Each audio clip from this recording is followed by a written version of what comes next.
अभी आप सुन रहे थे शरीर की नश्वरता के बारे में।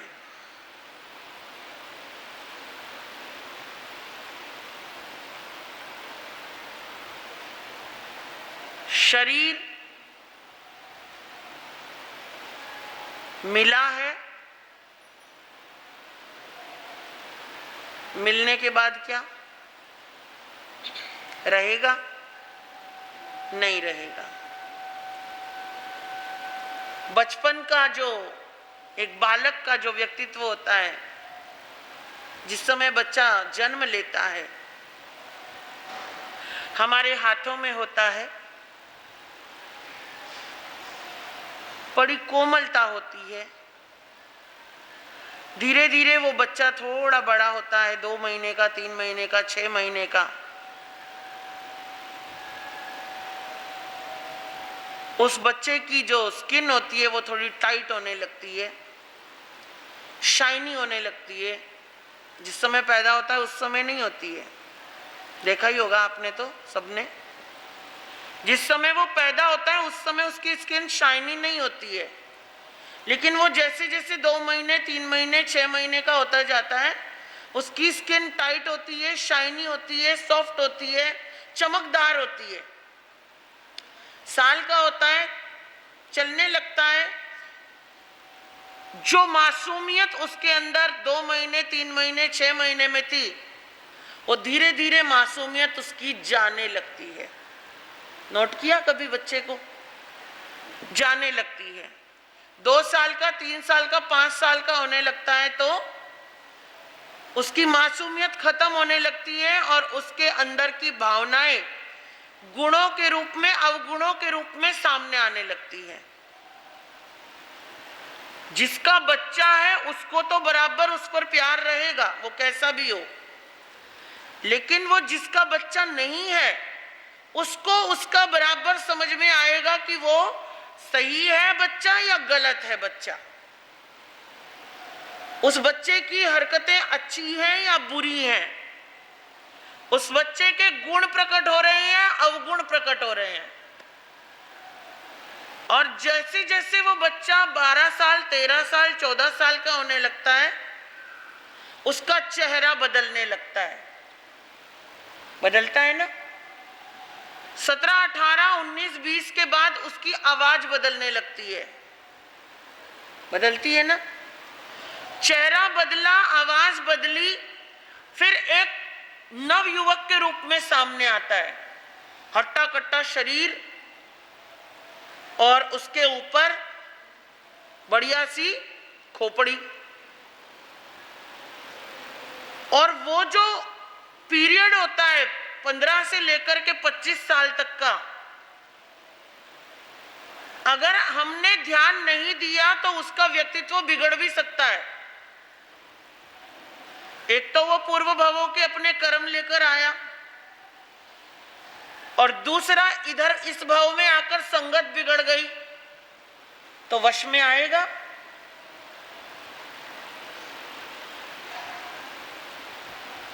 और जैसे जैसे 25 से लेकर 35 तक जाता है, ये 10 साल का पीरियड बड़ा स्वस्थता का रहता है, और 35 के बाद से यही शरीर धीरे धीरे क्या हो जाता है? डाउन होना शुरू हो जाता है। और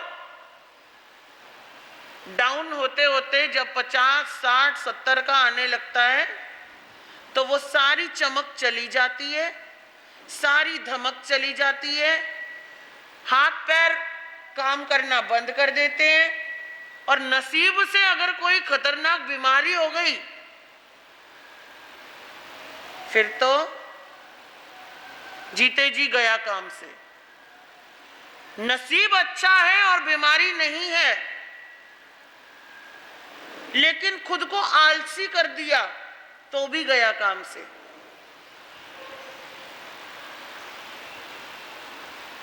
और 60, 70, 80, 90 तक आते आते वो जो इतनी शाइनी स्किन मिली थी, इतना हष्टपुष्ट शरीर मिला था, वो क्या हो जाता है? झुर्रियों में बदलने लगता है। स्किन बिल्कुल खत्म होने लगती है, और जो पैदा होते समय सॉफ्टनेस थी ना, वो 80 की उम्र में वापस आ जाती है। देखा आपने? खुद को महसूस कर लेना, कभी हाथ लगा के देख लेना। 80 की 90 की उम्र में वो सॉफ्टनेस वापस आती है। एक बार प्रकृति हमें दोबारा चेताती है, समझाती है, बताती है कि बेटा ऊपर की सॉफ्टनेस तो आ गई, अंदर भी ले आ। ये प्रकृति है, हमें जगाने की कोशिश करती है। जो बुद्धिजीवी होते हैं, समझदार होते हैं, जागृत होते हैं, वो तो सिर का एक सफेद बाल देख करके वैराग्य हो जाता है कि भैया घंटी बज गई है अब। और जो देखकर भी अनदेखा कर देते हैं, शरीर की प्रवृत्ति बदलते हुए देखते हैं लेकिन फिर भी जागृत नहीं होते, उनका तो फिर भगवान भी मालिक नहीं है।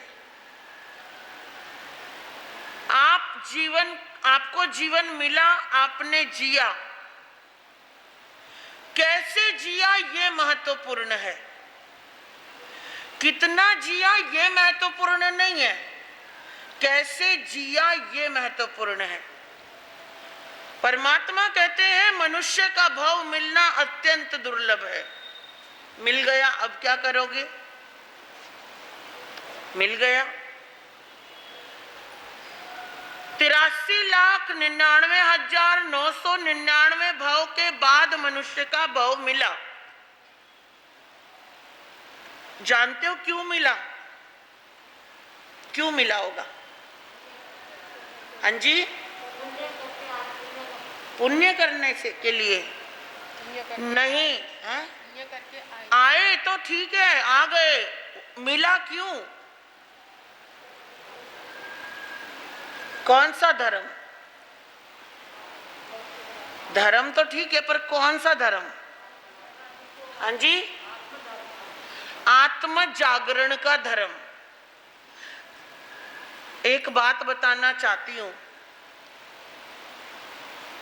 30 आगम पढ़े, 2 बचे हुए हैं, अभी भी बचे हुए हैं, आलस इंसान का। 30 आगम में से 6 तो याद भी हैं, कर लिए थे, गुरनी जी ने करा दिए थे डंडे की मार पे। अब तो वो भी एक अक्षर याद करना बस की नहीं है। लेकिन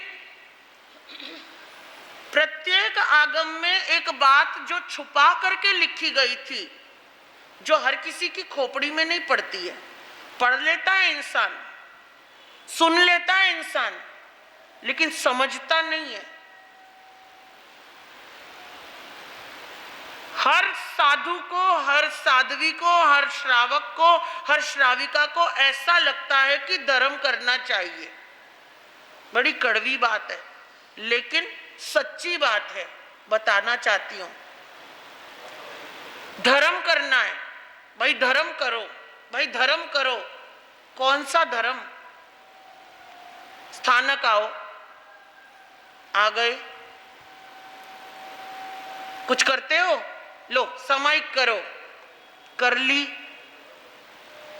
अब सामायिक के 1 घंटे में क्या करो? स्वाध्याय करो, वो भी कर लिया, कर लिया। अब तपस्या करो, ठीक है जी, तपस्या भी कर ली। अब क्या हो गया? धर्म हुआ धर्म। गुरुओं के रोज दर्शन करो, ठीक है, वो भी कर लेते हैं, वो भी कर लेते हैं, नियम बना लिया।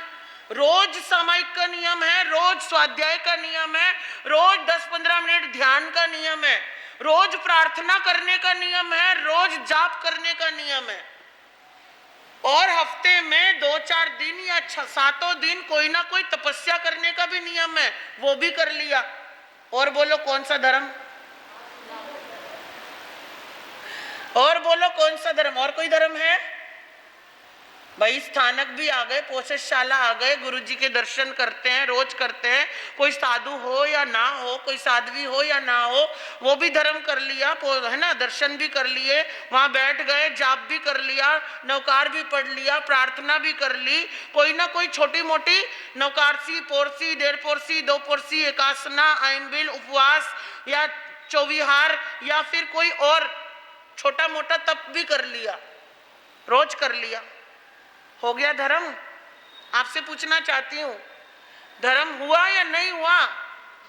हाँ, नहीं हुआ?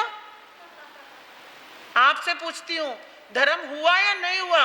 बाबा जी, योगेश बाबा जी, आपका नाम योगेश है ना? नहीं हुआ? अच्छा, फिर कैसे होगा जी? अच्छे कर्मों से। अच्छे कर्म क्या करने पड़ेंगे अब? हाँ हाँ, बेईमानी नहीं करेंगे तो धर्म हो जाएगा। और करना क्या चाहिए लेकिन? सुरेश बाबा जी, आप सुरेश हो? हाँ, सुरेश जी, आप बताओ, आप तो आधा टाइम तो स्थानक में ही रहते हो, गुरुजी के भजन कीर्तन में लगे रहते हो, पढ़ाते हो, बच्चों को भी पढ़ाते हो, अपना कीमती वक्त जिंदगी का अब आपने, है ना, अपने लिए बिता रहे हो या नहीं बिता रहे हो? अपने लिए बिता रहे हो या नहीं बिता रहे हो? अपने लिए बिता रहे हो, सूझबूझ समझ के साथ बिता रहे हो, तो आप धर्म करते हो या नहीं करते हो? धर्म का पालन, और वो जो पालन है वो कौन से धर्म का करते हैं हम? हाँ जी, जिन धर्म। तो जिन धर्म क्या है? सच में मेरे को नहीं पता। हाँ जी, अरिहंत और भगवान ने जो बताया वो जिन धर्म है। क्या बताया? लेकिन कुछ तो बताया होगा ना। शशि माता जी, आप बताओ। हाँ जी, अरे नहीं नहीं, मैं कैसे बता दूं, मेरे से डबल डबल तो उम्र है आप लोगों की, आपका अनुभव ज्यादा बड़ा है, आप बताओ मुझे, क्या पता मैं भी ना कर रही हूं।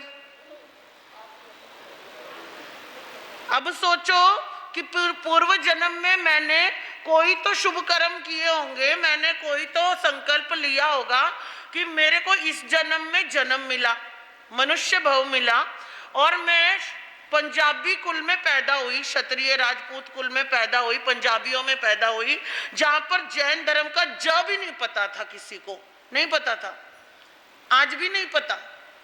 और वो तो खुदा ना खास्ता पाकिस्तान और हिंदुस्तान बना तो मेरे दादा दादी वहां से छोड़ के पाकिस्तान से दिल्ली आ गए, और दिल्ली में मेरे पिताजी का जन्म हुआ, और मेरे पिताजी कर्नाटक चले गए, और वहां पर उनकी मेरे माताजी से शादी हो गई, और मिक्सचर हूं मैं, साउथ इंडियन और पंजाबी का, हाँ मिक्सचर हूं। और देखो, मेरे नाना की तरफ के सब ब्राह्मण, गौड़ ब्राह्मण, और मेरे दादा की तरफ के सारे पंजाबी, अपोजिट बिल्कुल एक दूसरे से। मेरे नाना नानी के यहाँ तो कोई लहसुन प्याज को छूता भी नहीं, और मेरे पिताजी के यहाँ तो मांसाहारी लोग, बिना मांस के भोजन ना बने। अब सोचो, उस परिवार में मेरा जन्म हुआ, मेरी बहन का जन्म हुआ, और मतलब 5 साल 6 साल हम उस परिवार में पले बड़े हुए। पिताजी ने तो कभी जमीन पर पांव नहीं रखने दिए, माता रानी से मांग के लाए थे कि भैया अगर कोई संतान दोगे तो बेटी देना, बेटा नहीं चाहिए मेरे को, क्योंकि वो अपने माँ बाप की इकलौते बेटे थे, तो उन्हें बेटी चाहिए थी। अच्छा, हम आ गए तो प्यार बड़ा था, बहुत ज्यादा पिताजी को, ऐसा लगता था कि मेरी बेटी तो देवी माँ की दी हुई है, इसके पांव जमीन पे नहीं लगने चाहिए। अच्छा जी, जब जब पिताजी घर में होते थे तो हम उनकी छाती पर सवार होते थे। ऐसे ही होता है, बाप के लिए बेटी सबसे बड़ी। और उसके बाद जिंदगी ने यू टर्न लिया, कर्मों ने यू टर्न लिया। आप सोच रहे होंगे फिर ये यहां कैसे पहुंच गए। मैंने बोला था ना, मैं बताऊंगी आपको, बड़ी गजब की कहानी है। अब पिताजी का किडनैप हो गया, बड़ी कंपनी में वो इंजीनियर थे, सुपरवाइजर थे उस जमाने के, तो मतलब उनका किडनैप हो गया, और पता नहीं लग पा रहा किडनैप किसने किया, कहाँ किया, कब किया, क्यों किया। मेरी माता तो छोटी सी थी बेचारी, 20-21 साल की थी, और मैं 6 साल की थी, और वो हिमानी जी 5 साल के थे। ढूंढा ढूंढा, उनके दोस्तों ने ढूंढा, सबने ढूंढा ढूंढा ढूंढा, नहीं मिले। तो जिनके, क्योंकि मेरे फादर की ट्रांसफर होती रहती थी हर 6 महीने में, तो पंजाब में थे उस समय, बठिंडा में, और बठिंडा में जिसके घर अब जो 6-6 महीने एक एक जगह रहेगा, तो वो अपना घर तो बनाएगा नहीं, किराए पे ही रहेगा। अब जिसके घर में किराए पे थे वो माता जी जैन थी, और जैन माता जी, जो बूढ़ी माता जी थी, उन्होंने मेरी माँ पर तरस खाकर कि बेटा तुझे तो कुछ आता ही नहीं, तू वैसे भी साउथ इंडियन है, हिंदी भी टूटी फूटी बोलती है, पिताजी ने सिखाई थी, तो चल मैं तेरे को अपने गुरुजी के पास लेके चलती हूँ, और गुरुजी जो बड़े ज्ञानी है, कुछ बता देंगे तेरे पति के बारे में। दिशा देखिए कैसे बदलती है आत्मा की। हम दोनों, स्कूल की छुट्टी हुई हमारी, सैटरडे संडे होगा कुछ, तो भी मम्मी ने दोनों का हाथ पकड़ा और गुरुदेव के पास आए। उस समय बठिंडा में 1986 की बात है, चातुर्मास चल रहा था, और पूज्य गुरुदेव श्री सुमन मुनि जी महाराज साहब, नाम सुना होगा आपने, दर्शन भी किए होंगे, इतिहास केसरी थे वो, प्रवर्तक बन के गए, उत्तर भारत के प्रवर्तक भी थे, श्रमण संघ के मंत्री भी रहे, और दोनों सम्मेलन में शांति दूत और शांति रक्षक की भूमिका निभाई उन्होंने। उनके चरणों में पहुंचे मेरी माता जी, और उनको जैसे जैसे वो माता जी ने बताया प्रणाम करो, हम लोगों ने प्रणाम किया होगा, अभी मुझे इतना तो याद नहीं, बहुत छोटे थे हम।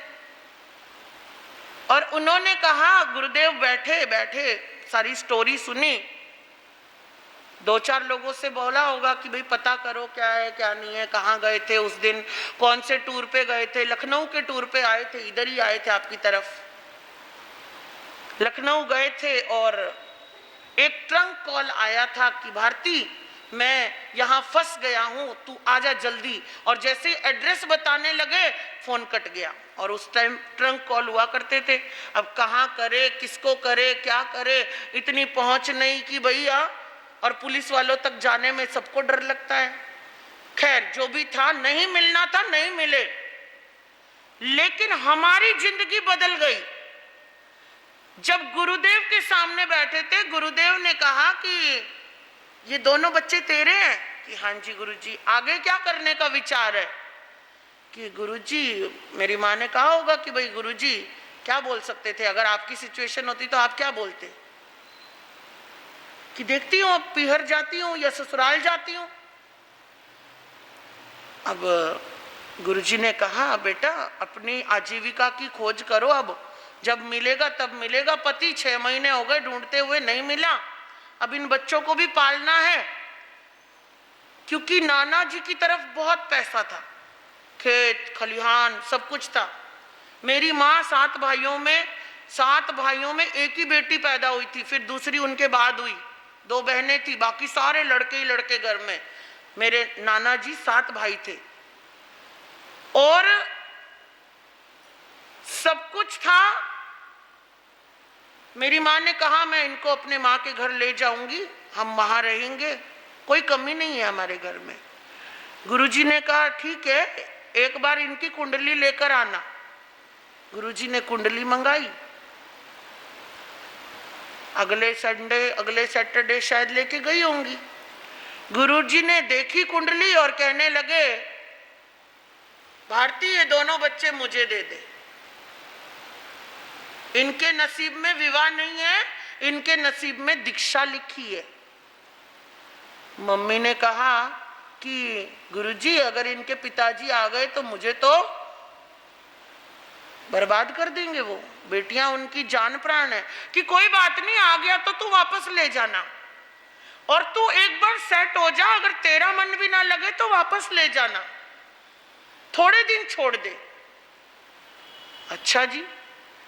अब बच्चों से पूछा, बेटा हमारे पास रहोगे? मैं तो कुछ बोली नहीं।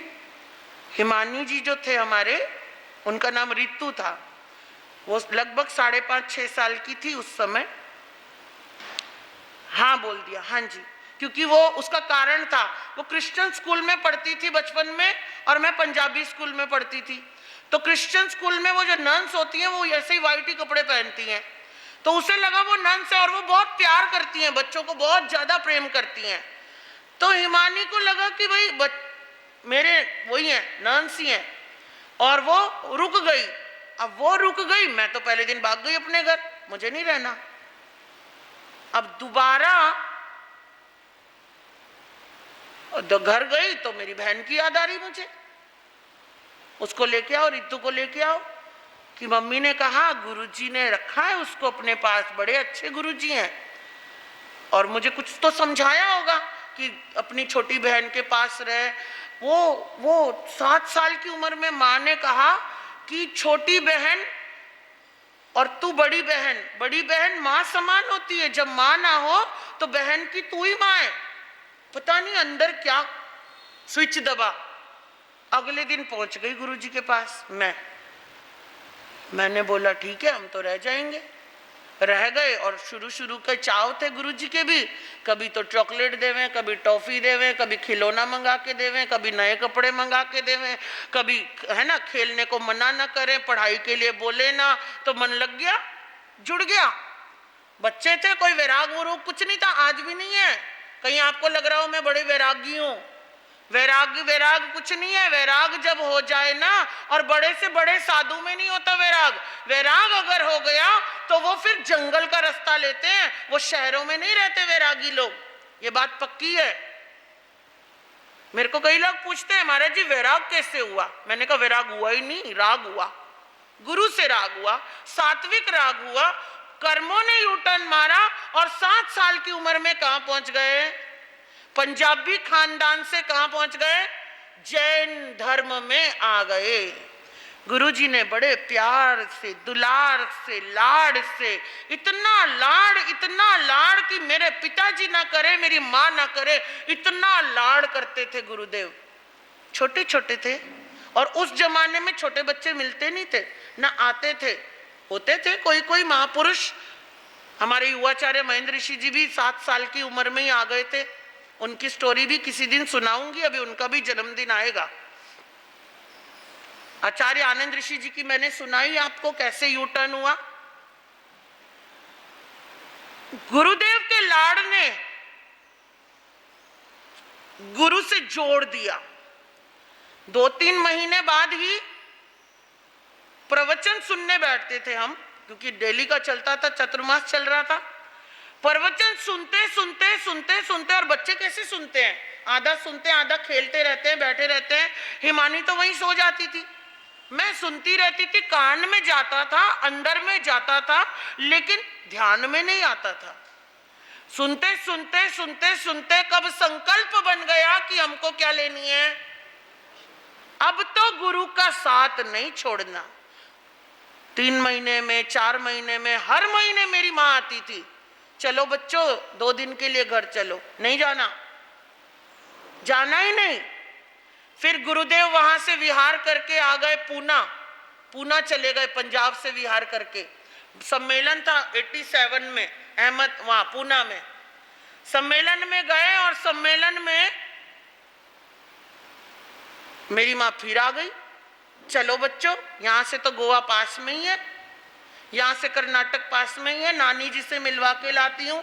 ले गई, उठा के जबरदस्ती ले गई। लगभग हिमानी 8 की थी, मैं 9 की थी, बस उसी समय की बात थी। नानी जी का गांव देखा, हर चीज बड़ी अच्छी थी, नानी का प्यार बड़ा अच्छा था, सब कुछ था। नाना जी तो थे नहीं, बचपन में ही चले गए थे। नानी सोचे मैं क्या खिला दूं इन बच्चों को, मेरे बच्चे, और मैं तो फिर भी सांवली हूँ, हिमानी जी तो एकदम गोरी चिट्टी हैं। वो पापा की तरफ गई, मैं मम्मी की तरफ आई। हाँ, 2 बच्चे अलग अलग शक्ल आ जाती है ना। तो गांव वालों को तो ऐसा लगा कि भैया ये तो अंग्रेज के बच्चे आ गए।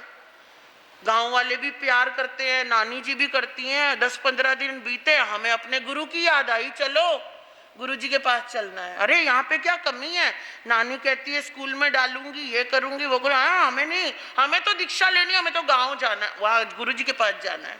रो धो के लड़ भिड़ के वापस आ गए। अब 6 महीने फिर बीते, फिर माँ आ गई, चलो गोवा ले गई। 2 महीने रो रो के बिताए और फिर वापस आ गए। किसी की भी दीक्षा होती थी, मेरी जिद हो जाती थी, मुझे दीक्षा लेनी है, मुझे दीक्षा लेनी है। संयोग की बात, गुरुदेव बेंगलोर चले गए। बेंगलोर, क्योंकि संत अपने पास तो रखते नहीं। आपके अंदर क्वेश्चन नहीं आया कि गुरुजी कैसे रखते होंगे लड़कियों को? आया कि नहीं आया? तो पूछते क्यों नहीं? उनके पास साध्वियां थी, 2-3 साध्वियां थी, वो भी छोटी छोटी उम्र की थी। वो एक दिन तीनों लड़ पड़ी, भिड़ गई। अब सारे एक जैसे तो होते नहीं है, अब लड़ पड़ी, कुछ तो कारण हुआ होगा, तीनों ही छोड़ के चली गई अपना अपना बाना गृहस्थी में। अब देखिए, पुण्य भी जागता है आत्मा का और पाप भी जागता है आत्मा का। पूर्वोपार्जित कर्म होते हैं, संयम में आना आसान है, संयम निभाना बड़ा मुश्किल होता है। अब हुआ क्या, वो तीनों अपने अपने घर चली गई। अब गुरुजी ने बोला, अब तो भाई मेरे पास कोई चारा नहीं, मैं इन्हें, मेरे बच्चों को कहाँ रखूं? तब तक तो गुरुजी हमारे प्रति, अब जैसे दादा दादी का प्रेम अपने पोता पोती के लिए होता है, हमारे गुरुदेव शायद उससे भी ज्यादा प्रेम करते थे। मैंने वैसा प्रेम अपनी जिंदगी में दोबारा महसूस ही नहीं किया। वो जो प्रेम था उनका, गुरुजी ने कहा, बच्चों मैं तुम्हारी माँ को बुला रहा हूं, तुम अपने घर चले जाना। हमने बोला, घर? हमें नहीं जाना घर गुर, हमें तो दीक्षा लेनी है। मेरी उम्र 11 साल थी, हिमानी जी 10 साल के थे। गुरुजी ने बोला, बेटा मैं मेरे पास नहीं रख सकता तुम्हें, और मैं किसी पे भरोसा नहीं कर सकता कि जो प्रेम मैं दे रहा हूं वो दूसरा तुम्हें देगा, कोई भी साधु साध्वी हो। मैंने कहा, नहीं जी, हम तो घर नहीं जाएंगे, हमें तो दीक्षा लेनी है, आप हमें ऐसे ही दीक्षा दे दो। मुस्कुराने लगे गुरुजी, तुम्हें ऐसे कैसे दीक्षा दे दूं बेटा, तुम बहुत छोटे हो। आज तो वो चले गए देवलोकों में। गुरुदेव बोले, ठीक है फिर कोशिश। गुरु ने सोचा होगा, चिंतन किया होगा, अपने कलेजे को निकाल करके गुरु ने, मैं महसूस कर सकती हूं आज, उन्होंने हमें दिल्ली भेजा, मां सती पवन कुमारी जी के पास। और दिल्ली आने के बाद 6 महीने ही मैं रही होंगी, और 12.5 साल की लगभग थी जब मेरी दीक्षा का न्योता आया गुरुनाथ जी के पास कि पंजाब प्रवर्तक भंडारी पदम चंद जी महाराज और अमर मुनि जी महाराज जो थे, वो दिल्ली आए थे और उन्होंने सामूहिक दीक्षाओं का कार्यक्रम रखा। और गुरुनी जी को बोला, आपके पास लड़कियां हैं, आप दीक्षा कर दो। तब गुरुनी जी तैयार हो गए और हमारी दीक्षा वहां तय हो गई।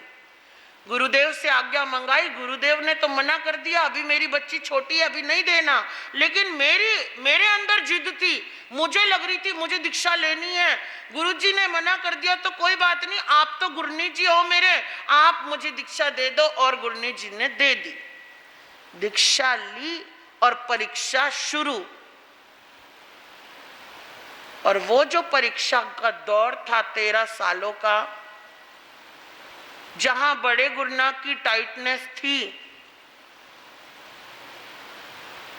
वहां बाकी के महाराज साहब की भी बड़ी रूडनेस थी।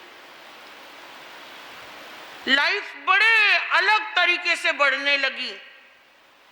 कभी मौका हुआ तो बताएंगे, वैसे मैंने वो चर्चा बंद कर दी है। परंतु मेरा अंदर से एक भाव रहता था, मैं पढ़ लूं, पता नहीं क्यों अंदर से आता था, पढ़ाई पे बड़ा शौक था। आज तो एक अक्षर नहीं पढ़ती मैं, नालायक हो चुकी हूं, लेकिन उस समय ऐसा लगता था क्या पढ़ लूं। और सुबह 4 बजे उठाते थे गुरुनी जी, और रात को 11 बजे 12 बजे कभी कभी 1 बजे सोते थे। 13-12 साल की उम्र से लेकर के 24 साल की उम्र तक एक शेड्यूल था, और वो बड़ा खतरनाक और भयानक शेड्यूल था। आप तो उसकी कल्पना भी नहीं कर पाओगे। लेकिन गुरु ने एक बात कही थी चलते समय, तेरे अंदर राजपूत का खून है, अगर कदम दीक्षा के लिए बढ़ा रहे हो ना, पीछे मत हट जाना, चाहे कुछ भी हो जाए, मेरा नाम कलंकित मत करना। सुमन मुनि जी महाराज ने दिल्ली भेजते हुए हम दोनों बच्चों को ये बात कही थी, तुम अपनी मर्जी से दीक्षा लेने जा रहे हो, वापस छोड़ना मत। और उस समय ठीक है 23-24 साल तक तो गुरु गुरनी का जो भी था, मुझे बड़ा गर्व होता है कि मुझे डंडे पड़े आज की डेट में। आज तो मैं 45, 46, 47वें साल में लगने वाली हूँ, पूरी होने वाली हूँ। आज मुझे गर्व होता है कि मुझे उस समय भूखा रह करके पढ़ाया। 3-3 दिन रोटी नहीं मिलती थी, पानी भी नहीं मिलता था, डंडे अलग पड़ते थे। लेकिन वो समय बड़ा, जब गुजर रहा होता है ना कष्ट का समय, वो पार नहीं किया जाता है। और 13 साल उनके चरणों में रहे, लेकिन एक संकल्प था, हमने दीक्षा अपनी मर्जी से ली है। और जब गुरनी जी का देवलोक हो गया, पवन कुमारी जी महाराज साहब का, उसके बाद फिर एक नई परीक्षा शुरू हो गई इसे बचाने की। जाते जाते गुरनी जी बोल गए, अब तेरे पे कष्ट ज्यादा आएंगे बेटा, लेकिन डरना मत, फिर कभी सुनाऊंगी वो कहानी आपको, समय आपका हो गया। परंतु एक बात है, आत्मा कहां बैठ करके शुभ कर्म बांधे। और 6 साल 7 साल की उम्र में हमको नहीं पता था जैन धर्म क्या होता है, हमको नहीं मालूम था कि जैन संत क्या होते हैं, हमें नहीं पता था कि जैन रास्ता कैसा है, कुछ नहीं पता था। मगर आत्मा को पता था, पूर्व भवों से पता था, साधना का संकल्प था, उदय में आया, और हम क्या बन गए? क्या बने? साध्वी बन गए। और आज तो मैं आपको फिर भी 100 किलो की नजर आ रही हूं। हाँ 100 किलो की हूं, उससे ऊपर ही हूं। मुझे बड़ा मजा आता है बोलते हुए, 100 सेंचुरी मारी हुई है हमने। वो उस टाइम तो 50 की बचपन की थी, इससे भी पतली थी। और माताएं बहनें और कभी कभी कोई कोई श्रावक भी बोल देते थे लाड़ में, गलत में नहीं, लाड़ में, अरे महाराज जी गजब के सुंदर हो, बहुत सुंदर लगते हो, सांवले हो लेकिन सुंदर बहुत हो। इतराते नहीं थे हम, इतराने ही नहीं देते थे गुरनी जी। कान बंद कर ले अपने, ऐसे बोलते थे, ऐसी बातें मत करा करो इनके सामने। लेकिन गुरनी जी के कहने से नहीं, हमारे भीतर की एक बात थी, हमको इन बातों में आना नहीं है। बहुत लोग पूछते थे महाराज जी आपने तो 12.5 साल की उम्र में दीक्षा ले ली, क्या आपका मन नहीं करता कभी साड़ी पहनूं, सूट पहनूं, स्कर्ट पहनूं, जीन्स पहनूं, टॉप पहनूं? इतने लोग रोज आना दिखते हैं, मार्केट में से गोचरी लेने के लिए 1000 बार निकलते हो, इतनी दुनिया भर की आइटम दिखती हैं, आपका दिल नहीं करता कभी शॉपिंग करूं? हमारा कभी ध्यान ही नहीं गया, कभी ध्यान नहीं गया। बल्कि गाने जब चल रहे होते थे, मैं इनको कई बार बताती हूँ, गोचरी को गए और वापस आए, अगर रास्ते में कोई गाना सुनाई दे गया, उस गाने को उसी समय पूरी उसकी ट्यून कैप्चर करके घर आकर भजन बना देती थी। मेरी एक गुरु बहन और थे बड़े, अब तो नहीं है वो, हम दोनों मिलके उस पे भजन बना देते थे। हम दोनों ही अक्सर गोचरी को जाते थे। मतलब इतनी बुद्धि, लेकिन केवल और केवल धर्म में ही लगती थी, संसार का कभी सोचा ही नहीं, विचार ही नहीं किया, कभी आया ही नहीं मन में। और ये प्रार्थना है परमात्मा से कि जितने भाव मिले, कभी संसार का विचार आए भी ना इस आत्मा को। और ये आपको दिखाने के लिए नहीं बोल रही हूं, या आपको सुनाने के लिए नहीं, ये अंदर की हकीकत है। और जैसे जैसे ये दुनिया देखती जा रही हूं ना, वैसे वैसे मन और मजबूत होता जा रहा है कि परमात्मा हमारे लिए जो रास्ता बनाया है ये इतना सुंदर और शाश्वत मार्ग है, इससे कभी भी हमारा पांव, हमारा भाव कभी फिसले ना। सही में यकीन है। कितने भी अमीर हैं वो भी परेशान है, कितने गरीब हैं वो भी परेशान है,